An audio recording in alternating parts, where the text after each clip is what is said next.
এই অন্তর্বর্তী সরকারের যারা বিশেষ দায়িত্বে রয়েছেন ওনারা প্রত্যেকেই শিক্ষক বান্ধব। সেই সুবাদে আমরা ওনাদের কাছে বিশেষ আবদার রাখতে চাই যেন ওনারা দায়িত্বে থাকাকালীন আমাদের যে একটা দাবি যে আমাদের বাংলাদেশের 90% প্রতিষ্ঠান এমপিভুক্তকরণটাকে জাতীয়করণে অন্তর্ভুক্ত করতে হবে এবং আমাদের যে 45% বাড়ি ভাড়া এবং আমাদের মেডিকেল ট্রিটমেন্টের যে ভাতা রয়েছে, শান্তি বিনোদন সহ যত ভাতা রয়েছে আমাদের সব ভাতা সরকারিভাবে আমাদেরকে দিতে হবে। আমরা এই দাবি নিয়ে আমরা মূলত আজকে প্রায় শত মাইল দূর থেকে আমরা এখানে এসেছি। বাংলাদেশের সব উপজেলা থেকে 64 জেলা উপজেলা থেকে সরকার শিক্ষকবৃন্দরা অনেক বৈষম্য দূর করার জন্য। আপনারা জানেন যে জুলাই বিপ্লবের মাধ্যমে একটা স্বৈরাচার সরকারের পতন হয়েছে। কেন হয়েছে?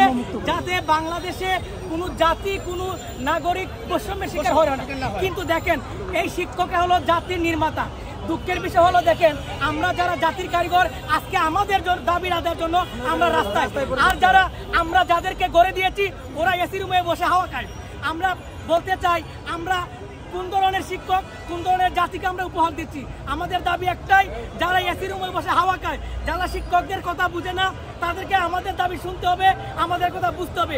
আমাদের একটাই দাবি এই বাংলাদেশের সকল এমপিওভুক্ত প্রতিষ্ঠানকে জাতীয়করণ করতে হবে এবং 45 বাড়ি ভাড়া পাই, চিকিৎসা ভাতা পাই। কিন্তু আমরা এই সর্বমূল্য মাত্র এই বর্তমান যুগে 12,500 টাকা দিয়ে আমার ছেলে মেয়ে, আমার বাবা মা, আমার আত্মীয় স্বজনেদেরকে নিয়ে আমার মানে বর্তমান দ্রব্যমূল্যের বাজারে চলা খুবই কষ্ট করা যাচ্ছে। কারণ কারোর পক্ষেই 12,500 টাকা দিয়ে সংসার চালানো সম্ভব নয়। না আমি খাবো, না আমার বাবা মা খাবো, না আমার ছেলে মেয়েকে ভালো একটা স্কুলে পড়াবো। সেই জন্য আমরা সরকারের কাছে আমরা দীর্ঘদিন ধরে আমরা আন্দোলন করে আসছি। 2017 সালে আন্দোলন করেছি, 2018 সালে করেছি, 22 সালে করেছি, 23 সালে করেছি, 24 সালে করেছি এবং 24 সালে সর্বশেষ আমাদের সাবেক শিক্ষা উপদেষ্টা বর্তমান পরিকল্পনা মন্ত্রী ওয়াহিদুদ্দিন মাহমুদ আমাদের দাবির প্রতি সংহতি প্রকাশ করে তিনি ঘোষণা দিয়েছিলেন যে এই চলতি বাজেট থেকে বাড়ি ভাড়া, চিকিৎসা ভাতা, উৎসব ভাতা, শ্রান্ত বিনোদন ভাতা বৃদ্ধি করা হবে। এবং আমরা দেখতে পাচ্ছি এই চলতি বাজেট থেকে সেই বাজেটে আমাদের জন্য বরাদ্দ রাখা হয়েছে। কিন্তু আমরা আশা করছিলাম যে জুলাই থেকে আমাদের এই ভাতাগুলো বৃদ্ধি পাবে, কিন্তু দুর্ভাগ্য হলো সত্য আমাদের এই ভাতাগুলো বৃদ্ধি করা হয়নি। আমরা বিশ্বসূত্রে জানতে পারছি যে আমাদের বরাদ্দকৃত অর্থ বিভিন্ন প্রজেক্ট খাতে ব্যয় করা হচ্ছে, আমাদেরকে শিক্ষককে বঞ্চিত করা হচ্ছে। আমরা সেই জন্য এই বঞ্চিত থেকে মুক্তি পাওয়ার জন্য আমরা 13 তারিখ এই ঢাকা প্রেস ক্লাবে আমরা রাস্তায় নেমে আসছি। আমরা শিক্ষক জাতি, আমরা ক্লাসে থাকতে চাই, আমরা কর্মমুখী শিক্ষকদেরকে পড়াশোনা করাতে চাই, আমরা রাস্তায় থাকতে চাই না। আমরা রাষ্ট্রের কাছে জবাব চাই, আমরা শিক্ষকরা কেন আমরা রাস্তায় নামতে হবে, কেন পার্টি প্যাটারটাই আমার রাস্তায় নামতে হবে? আমি শিক্ষক, আমি ভালো পড়াশোনা করতে দেবো, ভালো মানুষ করতে পারবো। সেই জন্য আমরা সরকারের কাছে দাবি করতে চাই আমাদের বৈষম্য মধ্যে না রেখে আমাদেরকে এই সাবেক শিক্ষা উপদেষ্টা বর্তমান উপদেষ্টা প্রতিশ্রুত বাড়ি ভাড়া, চিকিৎসা ভাতা, শ্রান্ত বিনোদন ভাতা আমাদের দ্রুত সময়ে কার্যকর করা।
ঝামেলা করেন না ভাই, কেউ ঝামেলা করেন না।